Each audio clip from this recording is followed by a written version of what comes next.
संगठन है केरल मुस्लिम जमात। नाम से ही समझ में आता है कि इस संगठन का वैचारिक और सामाजिक आधार क्या होगा। तो केरल मुस्लिम जमात ने बंटवारे की मांग की है। मांग है कि एर्नाकुलम जिले का बंटवारा कर दिया जाए। मुवत्तुपुझा को मुख्यालय बनाकर एक नया जिला बनाया जाना चाहिए। केरल मुस्लिम जमात ने तर्क दिया है कि एर्नाकुलम की आबादी 34 लाख से ज्यादा है, इसलिए विकास कार्यों को सुचारू रूप से चलाने के लिए जिले का बंटवारा किया जाना चाहिए। पहली नजर में इस मांग में कोई गड़बड़ी नहीं दिखाई दे रही। अब विस्तार से समझिए। एर्नाकुलम में करीब 46% हिंदू आबादी है, ईसाई 38% है और मुस्लिम 16% है, यानी यहां हिंदू बहुमत में है।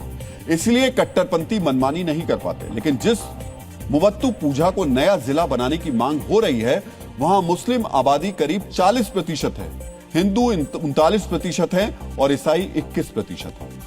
अब समझिए, नया जिला बनने के बाद यहां सिस्टम पर कट्टरपंथियों का कब्जा होगा। कट्टरपंथी ही नीतियां बनाएंगे और उनकी मनमानियां चलेंगी। समझिए, यह जिन्ना वाली सोच है। यह वही सोच है जिसने सांस्कृतिक और धार्मिक विभेद की बात कर भारत का बंटवारा कराया था। जिन्ना की इसी सोच ने 1947 में बंटवारा कराया और धर्म के आधार पर पाकिस्तान बना था। केरल के कट्टरपंथी उसी विभाजन वाली वैचारिक सोच को नए सिरे से आकार दे रहे हैं। समझिए, आज ये प्रशासनिक सहूलियत के आवरण में धार्मिक आधार पर नया जिला बनाने की मांग करेंगे।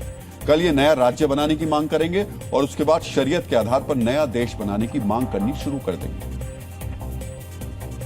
इस कट्टरपंथी बंटवारे वाली वैचारिकी का अभिशाप हम सब भुगत चुके हैं। इसलिए आज जरूरी है कि बंटवारे के इस बीज को शुरुआती दौर में ही पहचाना जाए और उसका समुचित इलाज किया जाए।